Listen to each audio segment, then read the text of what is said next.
ಪೂಜಾ ಅಳ್ತಿದ್ಯಾ? ಏನಾಯ್ತು? ನಿಮ್ಮ ಅಪ್ಪ ಅಮ್ಮ ಏನಾದ್ರು ಅಂದ್ರ? ಯಾವಾಗ್ಲೂ ಯಾಕೆ ನಮ್ಮನೆಯವ್ರನ್ನ ಎಳಿತ್ಯಾ? ನನಗೆ ಯಾರಾದ್ರೂ ನೋವು ಕೊಟ್ಟಿದ್ರೆ ಅದು ನಿಮ್ಮನೆಯವ್ರೆ, ನಿಮ್ ಸಂಬಂಧಿಕ್ರೆ. ಯಾರಿಂದ ಏನಾಯ್ತು? ಕರ್ಣ ಬಾವ ಇವತ್ತೇನೆಲ್ಲ ಮಾತಾಡಿದ್ರು ಗೊತ್ತಾ? ಆದ್ರೆ ನಿನ್ ಮಗನ್ ಕೊಂದಿದ್ರಿಂದ ಅಲ್ಲ, ನಿಮ್ಮೆಲ್ರಿಗೂ ಒಳ್ಳೇದಾಗ್ಬೇಕು ಅಂತ ಬಯಸದ್ರಲ್ಲ, ಅದು ಅವ್ರು ಮಾಡಿದ ಕರ್ಮ. ಅವಳೊಬ್ಳು ಬಂಜೆ ಬಂಜೆ ಬಂಜೆ, ನನ್ ಮಗುನ್ ಕೊಂದ್ ಪಾಪಿ. ಪೂಜಾ, ನಿನಗೆ ಸೇವಂತಿ ಕಂಡ್ರೆ ಆಗಲ್ಲ ಅಂತ ಏನಕ್ಕೆ ಅವ್ನ ಮುಂದೆ ಒಪ್ಕೊಳಕ್ ಹೋದೆ? ನಾನು ಎಷ್ಟು ಉದ್ದ ನಾಟಕ ಆಡ್ಲಿ? ಮೊದ್ಲಾದ್ರೆ ಈ ಮನೆ ಕೈ ತಪ್ಪ ಹೋಗುತ್ತೆ ಅನ್ನೋ ಭಯ ಇತ್ತು. ಆದ್ರೆ ನಾವೀಗ ಅದನ್ನ ಸೇವಂತಿಯಿಂದಾನೇ ಬರ್ಸ್ಕೊಂಡಾಯ್ತಲ್ಲ, ಇನ್ಯಾಕೆ ಹೆದರ್ಕೋಬೇಕು? ಏನ್ ಹೂ? ಈ ಮನೇಲಿ ಯಾರಿಗಾದ್ರೂ ನನ್ ಮೇಲೆ ಪ್ರೀತಿ ಇದೆಯಾ? ಪ್ರೀತಿ ಮನೆ ಹಾಳಾಗೋಗ್ಲಿ, ಸತ್ತಿರೋ ನನ್ ಮಗು ಮೇಲೆ ಸ್ವಲ್ಪನಾದ್ರೂ ಕರುಣೆ ಬೇಡ್ವಾ? ಪೂಜಾ, ನಮ್ಮ ಮನೆಯವ್ರಿಗೆ ಅಷ್ಟೊಂದೆಲ್ಲ ಯೋಚನೆ ಇದ್ದಿದ್ರೆ ನಾನು ಅವ್ರ ಬೆನ್ನಿಂದ ಇಷ್ಟೊಂದೆಲ್ಲ ಪ್ಲಾನ್ ಮಾಡ್ಬೇಕಿತ್ತ? ಲೆಕ್ಕದಲ್ಲಿ ನೋಡ್ಬೇಕು ಅಂದ್ರೆ ಅವರೇ ಸೇವಂತಿನ ಕುತ್ಕೆ ಹಿಡಿದು ಈ ಮನೆಯಿಂದ ಆಚೆ ದಬ್ಬೇಕಿತ್ತು. ಮಾತೆತ್ತಿದ್ರೆ ಕರ್ಣ ಬಾವ ಅದಕ್ಕೆ ಮಗುನ ಕಳ್ಕೊಂಡು ಸಂಕಟ ಪಡ್ತಿದ್ದಾರೆ ಅಂತಾರೆ. ಯಾಕೆ ಅವಳೊಬ್ಳೆ ನಮ್ಮ ಮಗುನ್ ಕಳ್ಕೊಂಡಿರೋದು? ನಾನ್ ಕಳ್ಕೊಂಡಿಲ್ವಾ? ಅವಳಿಂದಾನೇ ಕಳ್ಕೊಂಡಿರೋದು, ಅವಳಿಂದಾನೇ ಅನ್ಯಾಯಕ್ಕೆ ಒಳಗಾಗಿರೋಳು. ಅದ್ರ ಬಗ್ಗೆ ಇವ್ರು ಯಾರಿಗೂ ಯೋಚನೆನೇ ಇಲ್ಲ. ಏನ್ ಮಾಡ್ತೀಯಾ? ಇವ್ರಿಗೆಲ್ಲ ಮರ್ವು. ಅವ್ರು ಮರ್ತಿರ್ಬೋದು ಅಶ್ವಿನ್, ಆದ್ರೆ ತಾಯಿಯಾಗಿ ನನಗ್ ಮರೆಯಕ್ ಆಗ್ತಿಲ್ಲ. ನನಗ್ ನನ್ ಮಗು ಪದೇ ಪದೇ ನೆನ್ಪಾಗ್ತಾನೆ ಇರುತ್ತೆ. ಇವಳು ಎಲ್ರಿಗೂ ಅದ್ ಏನ್ ಮಾಡಿದಳ ಏನೋ. ಅರ್ಜುನ್ಗೆ ಇವಳು ಕಟ್ಕೊಂಡಿರೋ ಹೆಂಡತಿ ಅದಕ್ಕೆ ಜೀವ ಬಿಡ್ತಾನೆ, ಈ ಕರ್ಣಂಗೆ ಏನು? ನಂದು ಅದೇ ಪ್ರಶ್ನೆ. ಅವಳು ಮಾಡಿರೋ ತಪ್ಪನೆಲ್ಲ ನನ್ ಭಾವಂಗ್ ಹೇಗ್ ಅರ್ಥ ಮಾಡಿಸ್ಲಿ? ಅವಳು ಕೆಟ್ಟವಳು ಅಂತ ಭಾವಂಗ್ ಗೊತ್ತಾಗ್ಬಿಟ್ರೆ ಸಾಕು ಅಂತ ದಿನ ದೇವ್ರ ಹತ್ರ ಬೇಡ್ಕೋತಿದ್ದೀನಿ.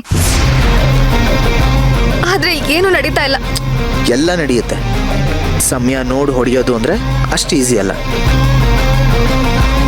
ಸಮಯ ನೋಡಿ ಹೊಡಿಬೇಕು ಪೂಜಾ. ಅಲ್ಲಿವರೆಗೂ ನೀನ್ ಸ್ವಲ್ಪ ತಾಳ್ಮೆ ತಂದ್ಕೊಳ್ಳೇಬೇಕು.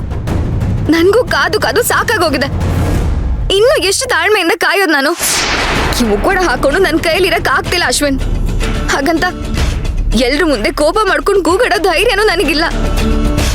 ತುಟ್ಟಿಗೆ ಹಚ್ಕೊಂಡು ನನ್ ಕೋಪನ ಸಹಿಸ್ಕೊಂಡಿದೀನಿ ಗೊತ್ತಾ? ಸೇವಂತಿ ಕಂಡ್ರೆ ನನ್ ಹೊಟ್ಟೆಲಿ ಬೆಂಕಿ ಬಿದ್ದಾಗತ್ತೆ. ಚಾಕು ತಗೊಂಡೋಳ ಚುಚ್ಚಿ ಸಾಯಿಸ್ಬಿಡೋಣ ಅನ್ಸುತ್ತೆ. ಚಾಕು ತಗೊಂಡು ಚುಚ್ಚಿದ್ರೆ ಏನ್ ಸಿಗುತ್ತೆ? ನಮ್ಗೆ ಅನ್ಯಾಯ ಮಾಡಿರೋರು ಈಸಿಯಾಗಿ ಸತ್ತೋಗ್ಬಿಡ್ತಾರೆ.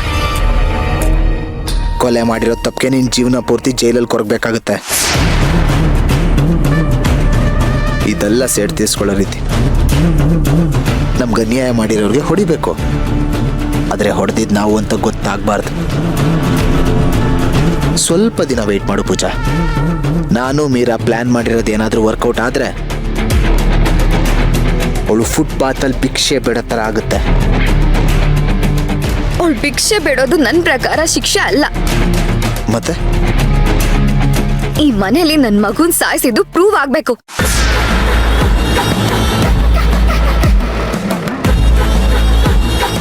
ನಮ್ ಮಗುನ ಕೊಂದಿದ್ದು ಅವಳೆ ಅಂತ 1000 ಸಲ ಬಡ್ಕೊಂಡ್ರು ಯಾರು ಒಪ್ಕೋತಿಲ್ಲ.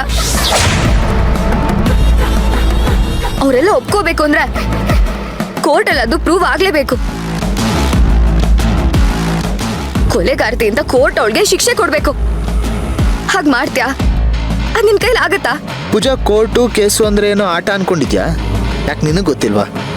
ಕಟಕಟಲ್ಲಿ ವರ್ಕ್ ಆಗೋದು ಎಮೋಷನ್ಸ್ ಅಲ್ಲ, ಅಲ್ಲಿ ವರ್ಕ್ ಆಗೋದು ಸಾಕ್ಷಿಗಳು. ಸಾಕ್ಷಿಗಳು ಎಲ್ಲಿದೆ ನಮ್ಮ ಹತ್ರ? ಅವತ್ ಬಂದಿರೋ ರಿಪೋರ್ಟ್ ಇದೆಯಲ್ಲ, ನನಗೆ ಪ್ರೋಟೀನ್ ಪೌಡರ್ ಕೊಟ್ಟಿರೋದು ಅವಳೆ ಅಂತ ಎಲ್ರಿಗೂ ಗೊತ್ತಲ್ವಾ? ಅಷ್ಟೆಲ್ಲ ಇದ್ರೆ ಸಾಕಾಗಲ್ಲ ಪೂಜಾ. ಇನ್ನೂ ಏನಾದ್ರೂ ಸ್ಟ್ರಾಂಗ್. ಪೂಜಾ, ಒಂದು ಘಟನೆ ನಡೀತು ಗೊತ್ತಾ ನಿನ್ಗೆ? ಏನು?